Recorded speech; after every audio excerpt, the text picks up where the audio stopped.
الحمد لله وكفى وسلام على عباده الذين اصطفى أما بعد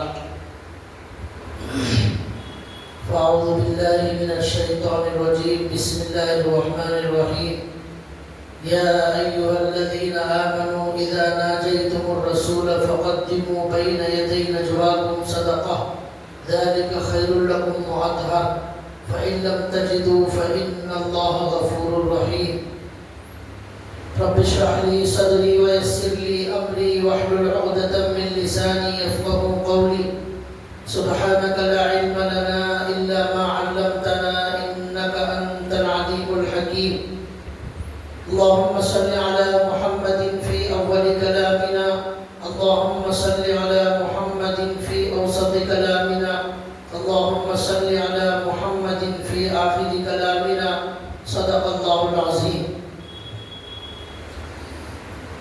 محترم دینی بھائیوں، ہمارے درمیان کئی جمعہ سے خلفائے راشدین کا ذکر چل رہا ہے. اس میں 3 بڑے صحابہ کا ذکر ہو چکا. خلفائے راشدین میں حضرت علی کا ذکر باقی تھا.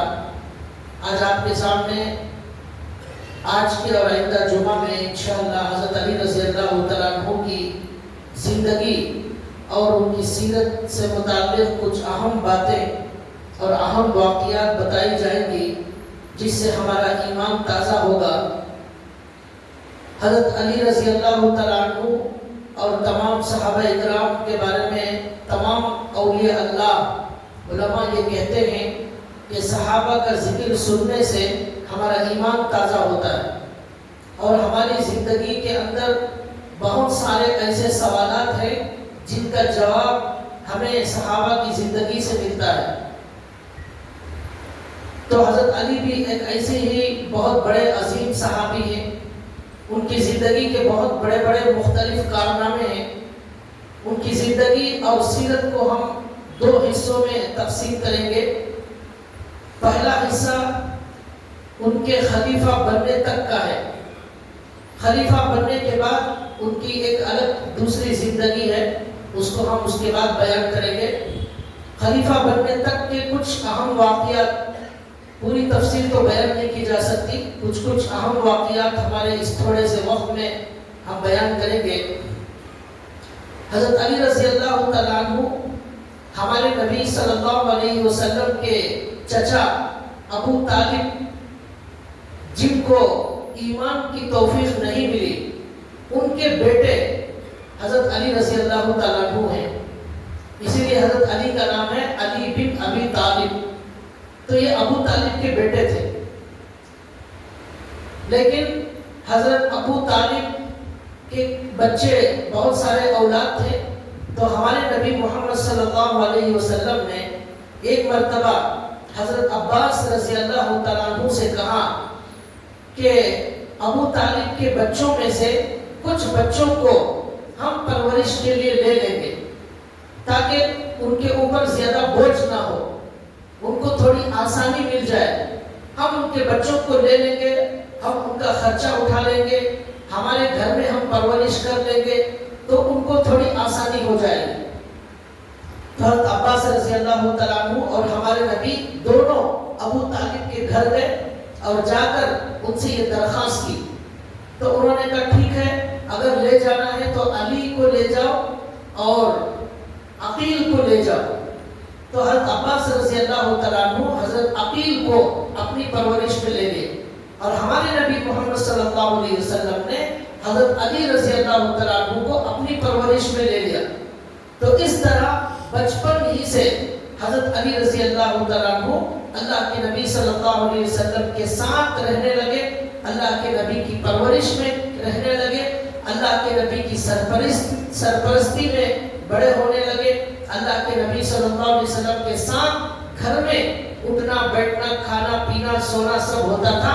تو ہمارے نبی صلی اللہ علیہ وسلم کی بہت ساری صفات، بہت سارے اعلیٰ درجے کے اخلاق حضرت علی رضی اللہ تعالیٰ عنہ کے اندر منتقل ہوئے اور ہمارے نبی صلی اللہ علیہ وسلم کا جو علم ہے، قرآن کا علم اور حدیث کا علم اور بہت سارے علوم ہمارے نبی صلی اللہ علیہ وسلم کے ان